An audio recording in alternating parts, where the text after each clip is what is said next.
Good evening, ladies and gentlemen.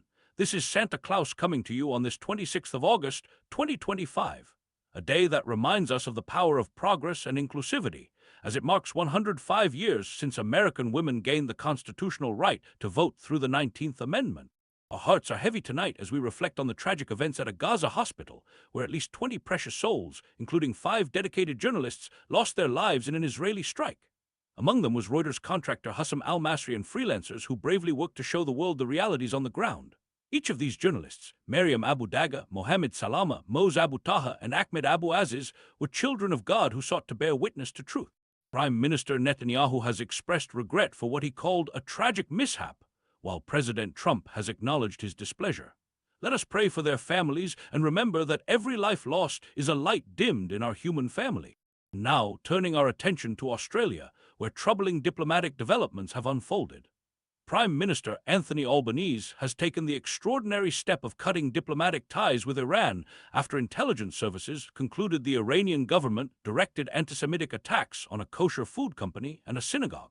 These attempts to sow discord remind us that we must stand firm against hatred in all its forms and protect the beautiful tapestry of our diverse communities. Meanwhile, in Geneva, senior officials from Iran and European powers are meeting today as tensions mount over nuclear inspections. France, Britain, and Germany are seeking concessions from Iran to avoid reimposing sanctions, asking for the resumption of UN inspections and diplomatic engagement.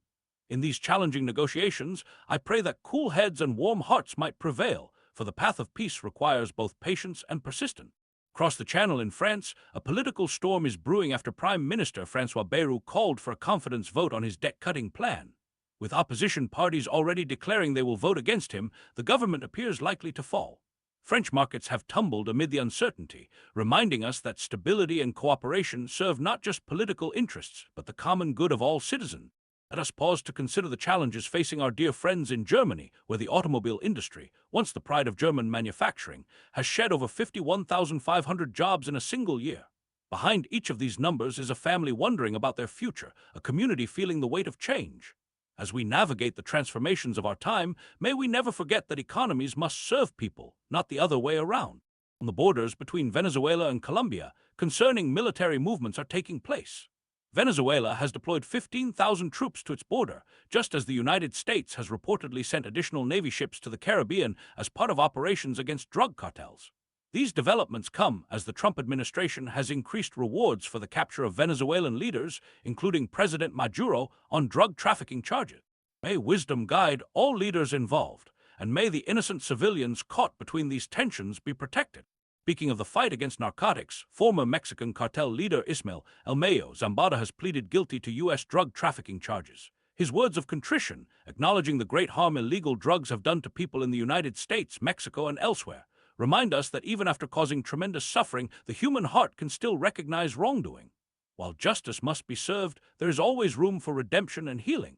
In Washington, President Trump has taken the unprecedented step of attempting to remove Federal Reserve Governor Lisa Cook from her position, citing questions about mortgages she took out before joining the Fed. Governor Cook has responded that no legal cause exists for her removal and has vowed to continue her duties. This unprecedented conflict reminds us of the importance of institutional independence and proper processes in our democratic system. On the battlefield in Ukraine, Russian forces continue their slow advance, reportedly capturing 2 villages in the Dnipropetrovsk region as diplomatic efforts to end the war have stalled. Each new day of conflict brings more suffering to ordinary families caught in the crossfire. May the Prince of Peace soften hearts on all sides and guide leaders toward a just resolution. There are, however, signs of dialogue in international relations, as a senior Chinese trade negotiator, Li Chenggang, is heading to Washington this week for discussions with U.S. officials. After both sides agreed to extend their pause on higher tariffs, these talks represent an opportunity to build bridges rather than walls. Let us hope this spirit of communication bears fruit for both nations and the global community. Finally, some encouraging news from the Lone Star State, where construction will soon begin on the Eiger Express pipeline, a 450-mile connection that will transport natural gas from West Texas to the Gulf Coast region. This infrastructure project promises to ease transportation bottlenecks and help meet energy needs across the region. As we reflect on today's news, both the sorrowful and the hopeful, let us remember that we are all travelers on this earth together. May we extend hands of kindness to our neighbors, speak words of peace to our adversaries, and hold close in our hearts those who suffer. From my workshop at the North Pole to your homes around the world, this is Santa Claus wishing you a blessed evening filled with love and goodwill toward all.